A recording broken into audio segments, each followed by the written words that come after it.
Okay, now chapter 1 of political science, power sharing. When we start the chapter, the first question comes to us: what do you mean by power sharing? What do you mean by power sharing, and what is need of the power sharing? Power sharing क्या है और इसकी आवश्यकता क्यों है?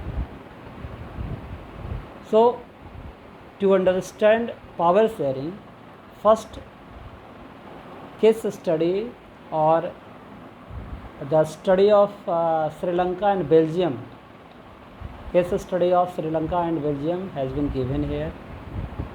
यहाँ श्रीलंका और Belgium की दो कहानियाँ केस स्टडी दिया गया है, जिससे हम लोग सुनेंगे और हम समझेंगे कि why do we need power sharing. Okay, first about Belgium. Do you know where is Belgium? It's also a question of 1 marks कि where Belgium is situated. It is situated in Europe. It's a very small country like the state of Haryana. Haryana जैसे राज्य Belgium Europe में है, और जैसे India का Haryana state है, बस ऐसा ही वह देश है, इतना ही छोटा सा. But the ethnic composition of Belgium is quite different. अब एथनिक कंपोजिशन की बात कर रहे हैं हम. एथनिक कंपोजिशन का अर्थ हुआ कि जो सामाजिक संरचना है, कम्युनिटी के आधार पे जो डिवीज़न किए गए हैं वो अलग अलग है. वहाँ के लोग जो रह रहे हैं वो पहले हम समझें, उसके बाद फिर बात करते हैं. And the point should be noted. See,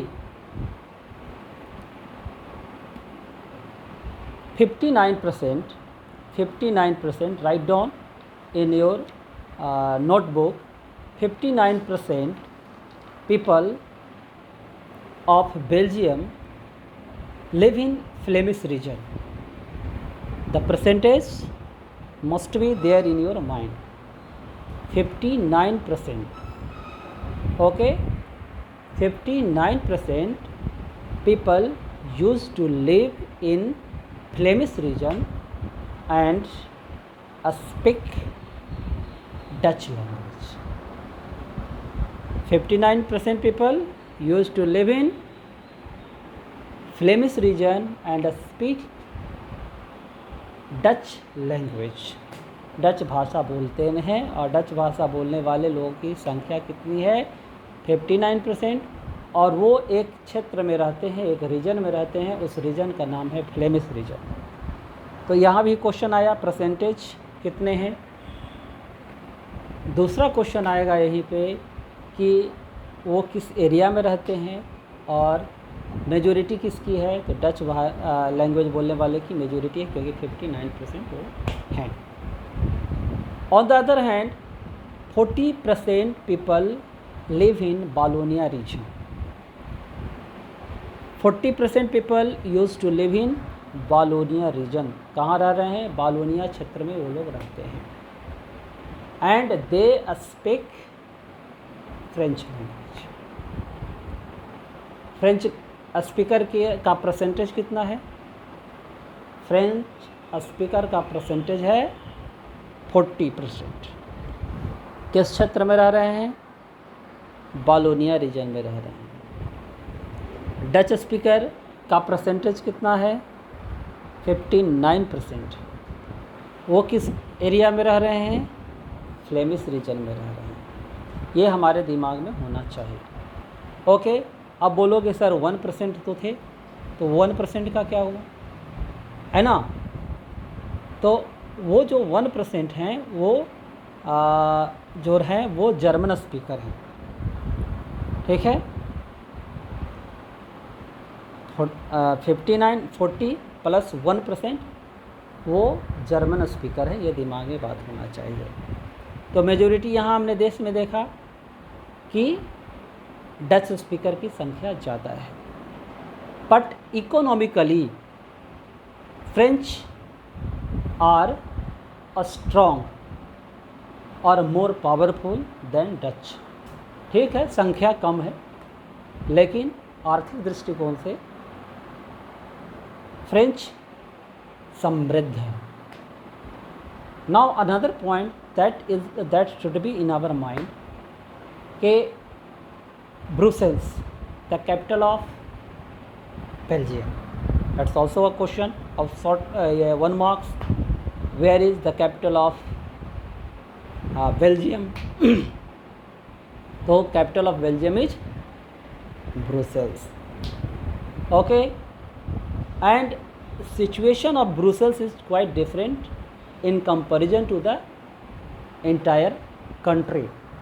जो राजधानी है बेल्जियम की ब्रुसेल्स, वहाँ अलग स्थिति है।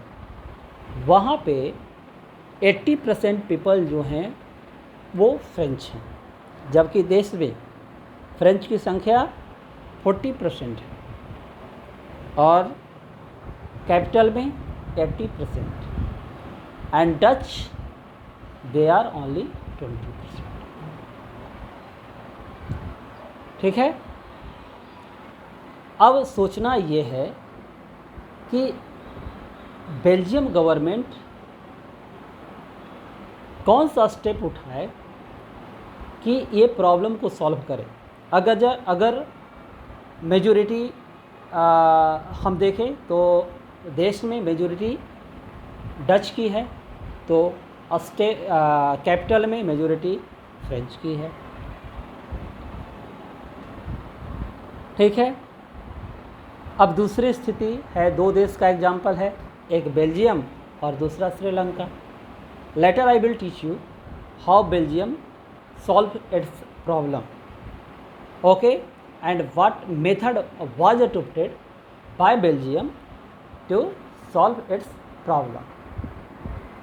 तो बेल्जियम का प्रॉब्लम दिमाग में होना चाहिए। First, this is the most important point. Now the problem of Sri Lanka.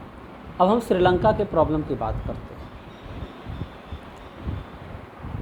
तो जब हम श्रीलंका की बात करते हैं तो we can see 74% people of Sri Lanka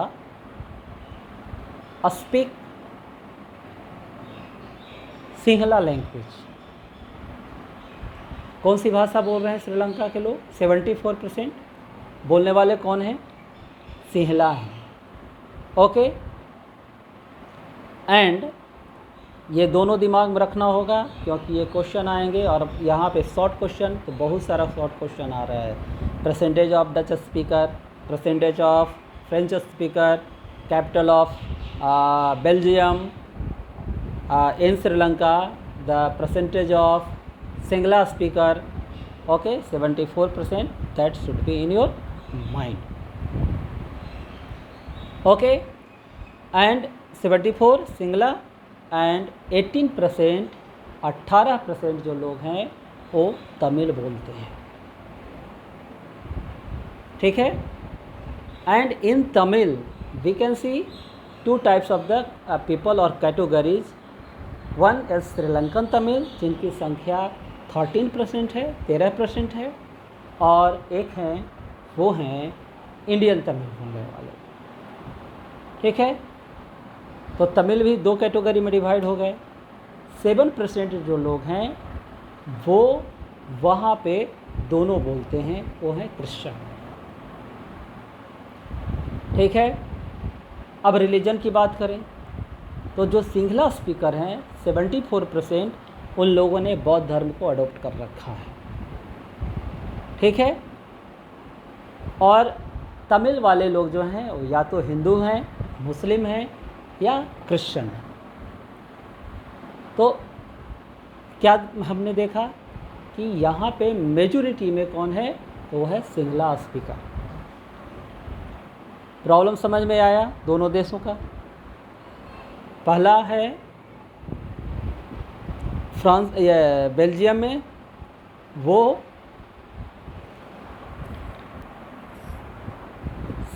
अब प्रॉब्लम कैसे सॉल्व किए गए, अब इसको देखते हैं। सबसे पहले श्रीलंका के दिमाग में बात आई कि जब 74% एक ही कम्युनिटी के लोग हैं तो फिर दूसरे की क्या आवश्यकता है। Think about Sri Lanka. एक पॉइंट दिमाग में होना चाहिए कि श्रीलंका गोट इट्स इंडिपेंडेंस इन 1948। फिर यहाँ पे एक शॉर्ट क्वेश्चन आ गया कि श्रीलंका को इंडिपेंडेंट कब मिला, 1948 में, ठीक है, इंडिया के एक साल बाद। और 1956 में one special act was implemented in Sri Lanka, passed in Sri Lanka. एक स्पेशल नियम बनाया गया श्रीलंका में, और उस नियम के तहत क्या किया गया इसको समझोगे। Okay, you must keep book in your hand. In 1956 an act was passed to recognise Sinhala as a only official language. Okay, Sinhala को ऑफिशियल लैंग्वेज का दर्जा दिया गया, एक एक्ट बनाया गया 1956 में। इट मीन्स जैसे ही ऑफिशियल लैंग्वेज हुआ तो ये सबके लिए कंपलसरी एक तरह से हो गया। अब जरा सिंगला स्पीकर तो ठीक है, उनके लिए बड़ा फ़ायदेमंद हुआ। And think about the Tamil speaker. आपसे कहा जाए कि आप बोर्ड एग्ज़ाम में तभी पास माने जाओगे जब आप तमिल पेपर में पास करोगे। It's very difficult. बोलना तो आसान है, हम तमिल जानते नहीं हैं तो तमिल कैसे सीख पाएंगे, पूरा लाइफ लग जाएगा तमिल सीखने में। ठीक यही स्थिति वहाँ थी। तमिल वाले सिंगला नहीं जान रहे थे और उनको फोर्स किया जा रहा था कि आप सिंगला सीखो, क्योंकि जो सिंगला जान रहे थे उनको स्पेशल फैसिलिटी दी जा रही थी हर जगह पे। ओके, यू कैन सी कि the government followed preferential policy that favoured Singla applicant in for university position and government job. Government job हो या यूनिवर्सिटी हो, हर जगह पे उन्हीं को सुविधा दी जा रही थी, उन्हीं को प्रेफरेंस की दिया जा रहा था जो सिंगला स्पीकर थे। Now think about the Tamil speaker. उन लोगों को कितनी परेशानी हो रही थी। या तो एक नई भाषा सीखो, है ना, एक नए धर्म को अडोप्ट करो, और नहीं तो आपको जॉब नहीं मिल पाएगा, आपको रहना मुश्किल हो जाएगा। तो बाद में चल करके लोगों ने सिंगला स्पीकर लोगों ने आवाज़ उठाना शुरू किया कि नहीं, सॉरी, तमिल स्पीकर लोगों ने आवाज़ उठाना शुरू किया कि नहीं, ऐसे कैसे होगा। ठीक है, see they the Sri Lankan Tamil launched parties and struggle for the recognisation of Tamil as an official language. इन लोगों ने भी मूवमेंट शुरू किया, स्ट्रगल शुरू किया, आंदोलन शुरू किया कि भाई तमिल को भी ऑफिशियल लैंग्वेज में शामिल किया जाए। Later Tamil was repeatedly denied. By 1980s, several political organizations were formed demanding an independent Tamil और state. तमिल को कोई जगह नहीं मिल पा रही थी। फिर बहुत सारे पॉलिटिकल ऑर्गेनाइजेशन सामने आए, पॉलिटिकल पार्टी सामने आई और तमिल को एक अलग स्टेट के रूप में डिमांड किया जाने लगा कि भाई तमिल को एक अलग स्टेट का दर्जा दे दो, अलग बना दो तमिल को। ठीक है, and movement turn into civil. आंदोलन जो था वो सिविल वार में ब्रोकआउट हो गया। सिविल वार जिसे हम बोलते हैं गृह युद्ध। और in that we can see the result, thousands of the people of both the community have been killed. जिसमें हजारों लोग मारे गए। समझ में बात आई? हजारों लोग मारे गए। तो श्रीलंका ने कौन सा मेथड अपनाया? मेजोरिटिज्म का मेथड अपनाया। उसके दिमाग में बात आई कि जो मेजोरिटी में होगा वो शासन करेगा। ठीक है, मेजोरिटिज्म को वेटेज दिया गया। रिजल्ट क्या निकला? Civil war in which thousands of the people from both side were killed. दोनों तरफ से हजारों लोग मारे गए। Now Belgium, how Belgium solved its problem? On the one hand, Sri Lanka opted majoritism. On the other hand, Belgium opted power sharing. एक तरफ श्रीलंका ने मेजोरिटिज्म को फॉलो किया, तो दूसरी तरफ बेल्जियम ने पावर शेयरिंग मेथड को अपनाया। Okay, and accommodate all the people, okay, solve all the dispute in Belgium. Now, the step that had been taken by Belgium to solve its problem is there. The first is that the constitution prescribed that the number of the Dutch and French speaking ministers shall be equal in central government, and some special law required to support of the majority of the member for each linguistic group. Thus, no single community can make decision. ये decision लिया गया संविधान के द्वारा कि दोनों जगह पे, यानी देश में डच और फ्रेंच दोनों को इक्वलिटी प्रोवाइड किया जाए। समझ में बात आ रही है? फ्रेंच और डच दोनों को इक्वलिटी प्रोवाइड किया जाए। ठीक है, और इक्वलिटी प्रोवाइड करने के लिए क्या किया गया कि इक्वल रिप्रेजेंटेटिव डच से भी लिए गए और फ्रेंच से भी लिए गए इन सेंट्रल गवर्नमेंट। अब जब देश में इक्वलिटी दे दिया गया, ठीक है, देश में डच की संख्या ज़्यादा थी, फ्रेंच की संख्या कम थी, फिर भी फ्रेंच को इक्वलिटी दिया गया। तो अब बात आई कि जब हमने सेंट्रल में इक्वलिटी दिया, तो अब जो कैपिटल है वहाँ भी आपको इक्वलिटी देना पड़ेगा। तो वहाँ भी इक्वलिटी प्रोवाइड कर दिए गए। Next step that had been taken, many power of the central government has been given to the state government of the two regions of the country. The state government are not subordinate to the central government, and so many independent powers are given to the state government. It means power sharing मैं बतला रहा हूँ, central government का power बहुत सारा ले करके वो स्टेट गवर्नमेंट को दे दिया गया। ठीक है, and Brussels has a separate government in which both community have equal representation. और ब्रुसेल्स में भी सेपरेट गवर्नमेंट बनाए गए, और वहाँ भी 80% और 20% कुछ नहीं हुआ। वहाँ भी चूँकि देश में इक्वलिटी दिया गया था, तो ब्रुसेल्स में भी इक्वलिटी प्रोवाइड कर दिया गया, दोनों रिप्रेजेंटेटिव इक्वल रहेंगे।